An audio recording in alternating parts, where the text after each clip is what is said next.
और उसकी फोटो अगर यहाँ आ रही है हनुमान बेनीवाल को, इससे दुर्भाग्य इस किसान का कोई दूसरा नहीं हो सकता। उसने वहां क्या किया हमारे साथ, 13 कानून, 3 काले कानून बना के क्या किया, और उसकी फोटो हमारे स्टेज पर नहीं होनी चाहिए। स्टेज पर बैठे नेतागण, सामने बैठे किसानगण, संसद का आदेश मिला है तो मैं बिल्कुल शॉर्टकट में लूंगा। सबसे पहली बात है कि बुरा मैं देखकर को चला, बुरा मैं देखकर को चला, बुरा न मिलिया कोई, और जब दिल अपना खोजा तो मुझसे बुरा ने कोई, मुझसे बुरा ने कोई। ये बात मैं क्यों कह रहा हूं? अब मेरे को तो इन बातों का पता नहीं है कहां से किससे कहां से आ जाते हैं। 3 काले कृषि कानून बनाए और उस पर हमारे एक एमपी महोदय ने दस्तखत करे कि ये किसानों के ऊपर थोपे जाए, और हमारे शाहजहांपुर बॉर्डर पर किसान महासभा, किसान सभा, जो भी अपने संगठन है, ये सारे पड़े हुए थे। तो एक बोतल का निशान वाला 2 किलोमीटर दूर पड़ा हुआ था, और जो संगठन में नहीं था काले कानून पर दस्तखत करने वाला है, और उसकी फोटो अगर यहाँ आ रही है हनुमान बेनीवाल को, इससे दुर्भाग्य इस किसान का कोई दूसरा नहीं हो सकता। उसने वहां क्या किया हमारे साथ, 13 कानून, 3 काले कानून बना के क्या किया, और उसकी फोटो हमारे स्टेज पर नहीं होनी चाहिए, जो किसान को तोड़ने के लिए, किसान के आंदोलन को बिखेरने के लिए पहुंचा था। और ये स्थिति हमारी है। दोस्तों, मैं ज्यादा बड़ी बात ना करते हुए हमारे महापुरुष हैं, 2-4 महापुरुषों की छोटी छोटी बात बताऊंगा, क्योंकि टाइम का मेरे पर पाबंदी है। तो शहीद आजम भगत सिंह ने जेल डायरी से मिला कि मेरे नौजवान दोस्तों, खैर ये नौजवान हमारे बूढ़े आदमी है, यही सब नौजवान है, बाकी नौजवान तो कम है, लेकिन ये जितने बूढ़े आदमी बैठे हैं ये सब नौजवान हैं। और उसने आपको ही एक चिट्ठी लिखी थी कि मेरे नौजवान दोस्तों, ये जो राज सत्ता मिलने जा रही है, ये असली आजादी नहीं है।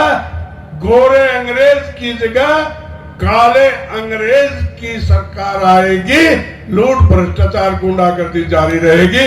वो सेम टू सेम आज भी है, और भगत सिंह की चिट्ठी ऐसा लगता है जैसे आज ही लिखी गई हो। हमारे एक हरियाणा के किसान नेता हुए सर छोटूराम, उसने कहा था कि ये भोले किसान 2 बात जान ले, बोलना ले सीख, दुश्मन को पहचान ले। तो बोलना तो अपन क्या सीख गए, वो ब्याह शादियों में गाना बजता है ना, बोलो चुतक चुतक चूतिया, तो अपन चूतिया तो पहले बन गए। ये गाना रोजाना चलता है ब्याह शादियों में। दूसरा, बोलो सारा रोड़ा पतली कमर का। मुश्किल से हमारी 5 महिला बैठी है यहाँ, इनके प्रति समाज में गाना गाते हैं, और ये भी साथ ही नाचते हैं, और इनकी कमर का पूरा रोड़ा हो रहा है। तो ये हम बोलना सीखे, और ये हम दुश्मन को क्या पहचाना, जिसके पास लूट का, खसोट का, चोरी का, डकैती का, अफीम का, पोषक का जो भी पैसा है, उस पैसे से 200 गाड़ियों की रैली यहां से निकालती तो वो ही सबसे अच्छा नेता है, चाहे वो कुछ भी करता हो। ये हमने दुश्मन को पहचानना सीखा। हमारे चौधरी चरण सिंह एक नेता थे जो किसानों के लिए काफी काम किया। उन्होंने कोई रेडियो का टैक्स तोड़ा, कोई ट्रैक्टर का टैक्स तोड़ा, थोड़े 28 दिन रहे थे, 28 दिन में बहुत टैक्स किसानों के माफ करके गया। उसने साफ साफ शब्दों में कहा था कि जब तक खेतों और खलिहानों का विकास नहीं होगा। इस देश की समृद्धि का रास्ता खेतों और खलिहानों से होकर गुजरता है, और वो चौधरी चरण सिंह ऊपर हो गए, विदा हो गए इस धरती ऊपर से। आज जो राज सत्ता है उसका सबसे पहला काम है 2014 में आजादी मिली उसके बाद का जो पहला काम है वो काम है इन खेतों और खलिहानों को पूरा बर्बाद कर देना, और वो बचाना हमारा ही काम है। नहर की बात चल रही है, नहर के लिए लड़ाई की बात अपन चल रही है। मैं आपको साफ साफ शब्दों में बोलना चाहता हूं कि नहर का आंदोलन जब जन आंदोलन बन जाएगा और जनता लड़ेगी, किसी नेता के भरोसे ये नहर नहीं आने वाली, क्योंकि ये 40 साल से पहले से नहर चलती आ रही है, अभी तक झुंझुनू जिले में नहीं पहुंची है नेताओं के भरोसे।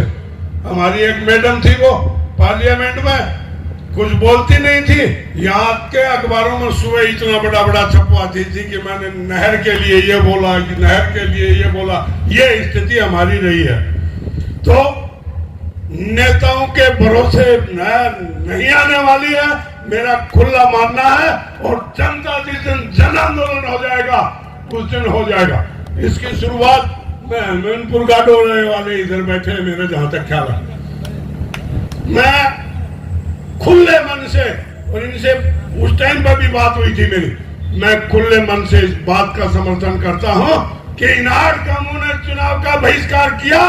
मैं ये कहता हूं अब की बार 800 गांव क्यों नहीं कर सकते इस काम को, और करना चाहिए, तब नहर आएगी, नहीं तो नहीं आने वाली। नहर कोई खिलौना नहीं है, हमको लड़ना पड़ेगा। भाषण इस देश में, भारत देश में भाषण भी एक का ही नाम है, और उससे अच्छा भाषण इस देश में दूसरा अभी तक देने वाला पैदा नहीं हुआ है। उसका नाम है नरेंद्र दामोदर मोदी। पूरे दिन भर झूठ बोलता है, लेकिन उसका भाषण सबसे अच्छा लगता है। तो स्टेज पर मेरे जैसे बोलने वाले भाषण बड़ा अच्छा देते हैं, लेकिन 2 मिनट बाद में जय हिंद बोल के चले भी जाते हैं। सिर्फ राजनीति नहीं करना है, इस मुद्दे के साथ राजनीति नहीं होनी चाहिए।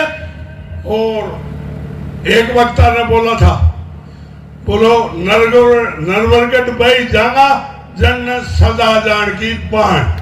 तो भाई और लड़ाई तो पार्टीवादी मानो चाहे कुछ भी मानो, यहाँ मेरे बहुत दोस्त बैठे हैं, लड़ाई तो ये लाल झंडारा कामरेड ही लड़ सके हैं। क्यों लड़ सके हैं उसका कारण है, पहले अब ये बुढ़ा बैठा है टापर था जन्यों क्या करता, कटी नाड़ को भूत आवाज है, 80 आज्ञा नगर के आवाज है, या बस सब क्या करता सुने बड़ी है।